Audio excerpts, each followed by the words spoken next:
The idea of using disease as a weapon gained a new level of sophistication in the early 1930s as nationally funded research programs on biological warfare were developed. The Japanese had a very active offensive biowarfare research program which included a battalion known as 731. In their program, the Japanese conducted experiments on humans using 15 to 20 different disease-causing agents, with anthrax being one of their favorites. Allied prisoners of war and innocent Manchurian civilians in nearby villages provided an almost endless supply of experimental subjects. When word of Unit 731 leaked to the West, Allied forces began their own programs, concerned that Japan and possibly Germany would gain a military advantage in biowarfare research. On the third day after exposure, the casualties begin. Dead sheep can be seen further down the line. It is, of course, necessary to confirm that they've died of anthrax. In 1942, on Greenyard Island off the coast of Scotland, the British conducted their first scientifically controlled biowarfare field trials.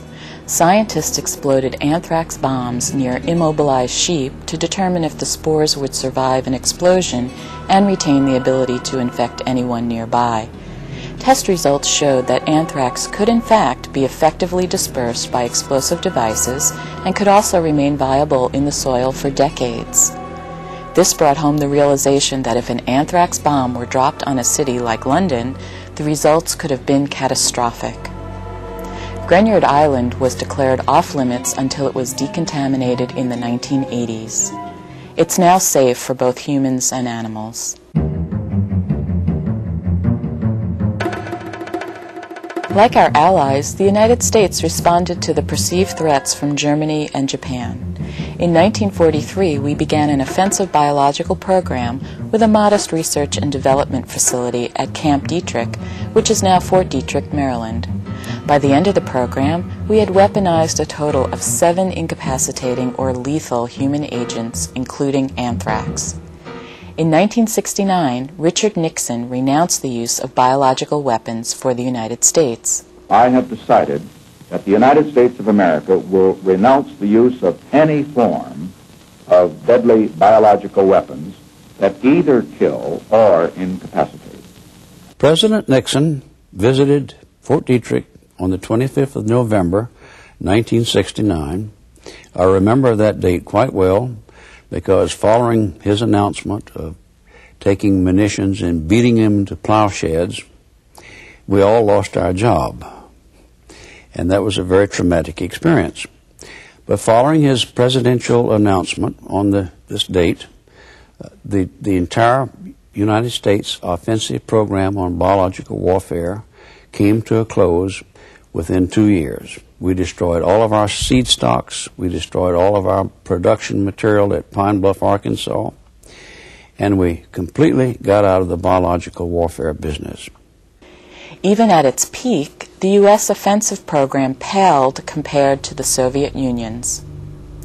The Soviets had a massive, extensive, sophisticated, top-secret program which employed tens of thousands of scientists and engineers in numerous research and production facilities.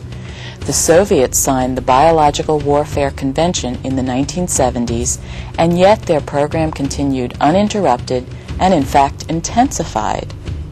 Our worst fears were confirmed in 1979 when an accidental release of anthrax occurred at a biological research facility in the town of Sverdlovsk. Much of our recent knowledge about their joint military and civilian program comes from a Soviet defector, Dr. Ken Alibek, formerly known as Dr. Kenachin Alibekov. He was the deputy director of Biopreparat, a cover organization for the civilian bioweapon and production facilities. Although we had suspected for years that they had continued their offensive program, some of the information he provided was a real wake-up call for the United States. Prior to the Gulf War, the intelligence community suspected that the Iraqis had done research on anthrax, but they didn't know just how extensive their program was.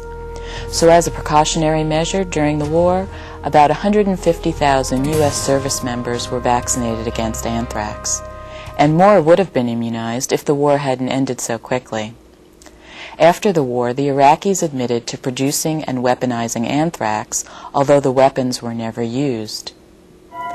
This past decade, anthrax moved from being an agent of concern for biological warfare to the top of the threat list for terrorism. The Shurikium truth cult in Japan, which released the nerve agent sarin from the Tokyo subway in 1995, allegedly made multiple unsuccessful attempts to infect people with anthrax. In October of 2001, the United States experienced anthrax attacks using powder sent through the United States Postal Service. 22 people got sick and 5 people died from this attack. We learned just how dangerous anthrax could be. But there are things we can do. The best defense against a bioterrorism attack is knowledge and preparation. The webpage ready.gov is a good resource for preparedness information. It can be found at www.ready.gov.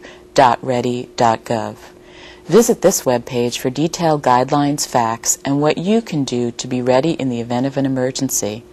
A small amount of time spent becoming informed, developing a plan, and preparing yourself against terrorist threats now can prove to be invaluable should the need arise.